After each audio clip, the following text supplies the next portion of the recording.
آزادی بہت بڑی نعمت ہے. آزادی کوئی ہمیں تشتری میں رکھ کے نہیں ملی تھی. بہت سارے جو شہدا جنہوں نے تحریک پاکستان اس آزادی کی موومنٹ میں اپنی جانیں دیں، قائد اعظم کی انتھک محنت، اپنی صحت کی بھی پرواہ نہیں کی. وہ بیمار ہوتے چلے گئے اور پاکستان کی آزادی کی جو موومنٹ تھی وہ دنیا کے نقشے پر ابھر کر پاکستان کے نقشے کی صورت میں آئی. السلام علیکم ناظرین، آپ دیکھ رہے ہیں لیڈر ٹی وی اور میں ہوں سمن عروج. تمام اہلیان وطن کو 78واں یوم آزادی مبارک.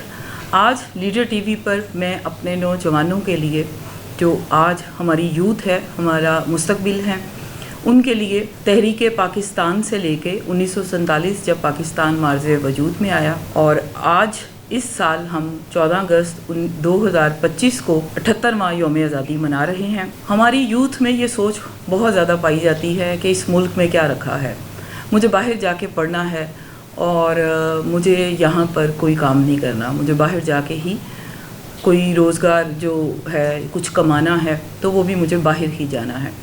تو آج میں اپنے نوجوانوں کو یہ کہانی بتا رہی ہوں. آزادی بہت بڑی نعمت ہے اور یہ آزادی کوئی ہمیں تشتری میں رکھ کے نہیں ملی تھی. بانی پاکستان محمد علی جناح قائد اعظم رحمۃ اللہ علیہ اور ان کے رفقائے کار اور بہت سارے جو شہدا جنہوں نے تحریک پاکستان اس آزادی کی موومنٹ میں اپنی جانیں دیں، ٹرین کٹی ہوئی شہدا کی بارڈر پار سے یہاں پہنچی اور قائد اعظم کی انتھک محنت اور انہوں نے اپنی زندگی کی، اپنی صحت کی بھی پرواہ نہیں کی. وہ بیمار ہوتے چلے گئے اور پاکستان کی آزادی کی جو موومنٹ تھی وہ دنیا کے نقشے پر ابھر کر پاکستان کے نقشے کی صورت میں آئی. تو آج ہم آپ سے شیئر کریں گے سب سے پہلے دو قومی نظریہ. 23 مارچ 1940 کو دو قومی نظریہ پیش کیا گیا جس میں 14 نکات پیش کیے کہ بر صغیر کے مسلمانوں کے ساتھ ناانصافی ہو رہی ہے. ان کا مذہب، رہن سہن، ان کی زبان، ان کے عقائد ہندوؤں سے مختلف ہیں، سکھوں سے مختلف ہیں، کیونکہ بر صغیر میں مسلمان، سکھ اور ہندو اور عیسائی یہ ان مذاہب کے لوگ رہتے تھے. اور انگریز، برٹش راج تھا یہاں. انگریز یہاں بر صغیر میں، کیونکہ بر صغیر کو سونے کی چڑیا کہا جاتا تھا اور بر صغیر میں انگریز آئے تھے برطانیہ سے یہاں تجارت کرنے کے لیے. مسلمانوں اور ہندوؤں اور عیسائیوں اور سکھوں کا یہ ایک خطہ تھا جسے سب کانٹیننٹ بر صغیر کہتے ہیں. سر سید احمد خان، علامہ اقبال رحمۃ اللہ علیہ، قائد اعظم محمد علی جناح نے مسلمانوں اور ہندوؤں کو دو الگ قومیں کہا اور دو قومی نظریے کی بنیاد رکھی.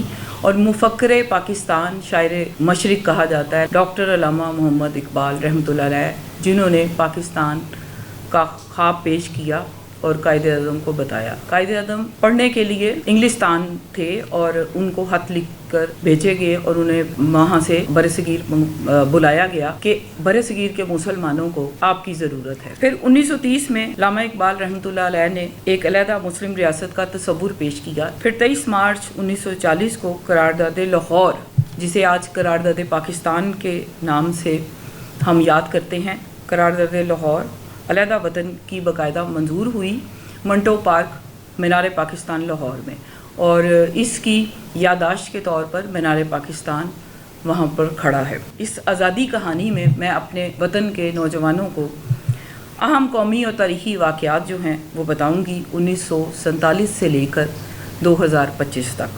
1947 میں پاکستان ایک نوزائیدہ ریاست تھی اور قائد اعظم کا انتقال 1 سال بعد ہی ہو گیا. یعنی بطور ایک قوم کے ہمارا وجود جب بنا تو 1 سال کی عمر میں ہی ہم بحیثیت قوم یتیم ہو گئے.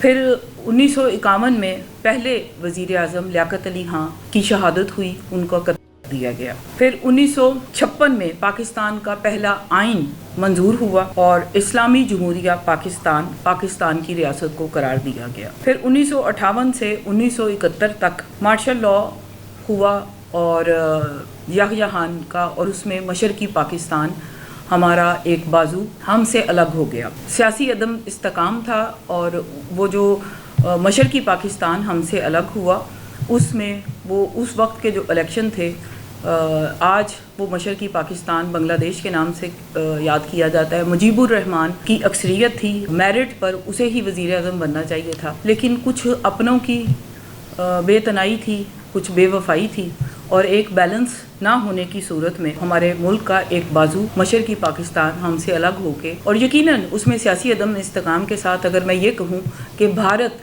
بھی ملوث تھا تو یہ بے جانا ہوگا. اور یوں ملی بھگت سے وہ ایک پاکستان کا حصہ الگ ہو گیا اور آج وہ بنگلہ دیش کے نام سے ہے. 1958 میں جنرل ایوب خان کا پہلا مارشل لاء لگا. 1971 میں مشرقی پاکستان ہم سے الگ ہوا اور بنگلہ دیش کا قیام ہو گیا, اور اس کا سبب سیاسی ناانصافیاں, اقتصادی استحصال اور بھارتی مداخلت تھی. پھر اس کے بعد 1972 سے 1988 تک کا جو دور تھا, اس میں جمہوریت اور آمریت کا ملا جلا دور تھا.